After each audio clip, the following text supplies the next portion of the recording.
આપણે આજે સબ રજિસ્ટર વિભાગમાં જાણકારી મેળવી આપી અને તેમને હાજર રહેવા માટે પણ અપીલ કરી હતી, પણ અમુક લોકો દ્વારા સબ રજિસ્ટર વિભાગને એવી જાણકારી આપવામાં આવેલ છે કે આજ દિને આજ જનરલ કારોબારીની મિટિંગ બોલાવવામાં આવેલ નથી, જેથી રજિસ્ટર વિભાગે હાજર રહેવું નહીં. આના કારણે રજિસ્ટર વિભાગ આવી શક્યો નથી. પણ આપણે જે કાર્ય માટે ભેગા થયેલા છીએ એ હારવા માટે નહીં પણ જીતવા માટે અને આ લોકોને એના ઘરનો રસ્તો ફરીથી પાછો બતાવવા માટે. બરાબર? એટલે કે આપણે ક્યાં સુધી લડવાનું છે?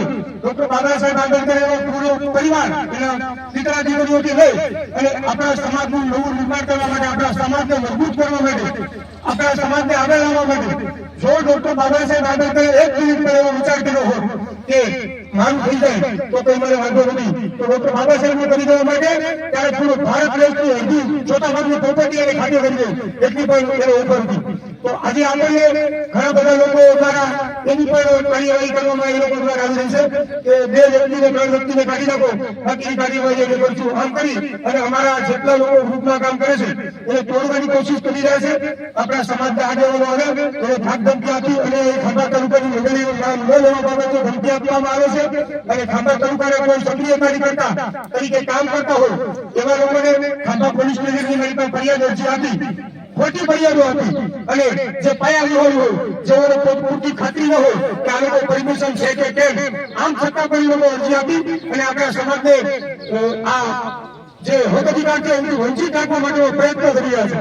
જે આ હક અધિકાર છે એ કોઈ મંડળીના સભાસદો હોય, મંડળીના એના જે સંચાલકો છે એ સંચાલકો દ્વારા આપણને આપવા આવતો નથી.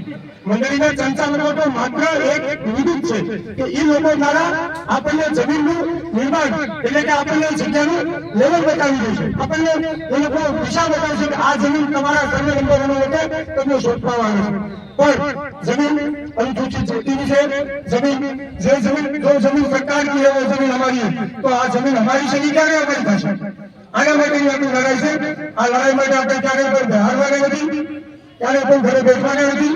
આવનારા સમયમાં ટૂંક સમયની વહેતા આપણે જિજ્ઞેશભાઈ મેવાણીને ખાંભા મુકામે લઈ આવી અને ફરીથી આનાથી પણ મોટું આંદોલન કરી અને મંત્રીને અને એના તમામ હોદ્દેદારોને હાજર રહી અને રજિસ્ટર વિભાગ તેમજ એસપી કલેક્ટર સાહેબ ફરીથી હાજર રાખી અને એને હાજર રહી અને જમીન સોંપવાની ફરજ પાડીશું. અને આની પહેલા અમે ચેનથી સીવીશું નહીં. અમે ડોક્ટર બાબા સાહેબ આંબેડકરના સ્વપ્ન થાય અને મેદાનમાં ઉતરેલા છીએ. અમારા પર ભરોસો રાખજો. કદાચ અમને કરોડોથી મળી રહેશે તો પણ અમે ફૂટવાના નથી. બરાબર? અને તમે પણ જો અમને સાથ સહકાર આપજો તો જ આ આપણે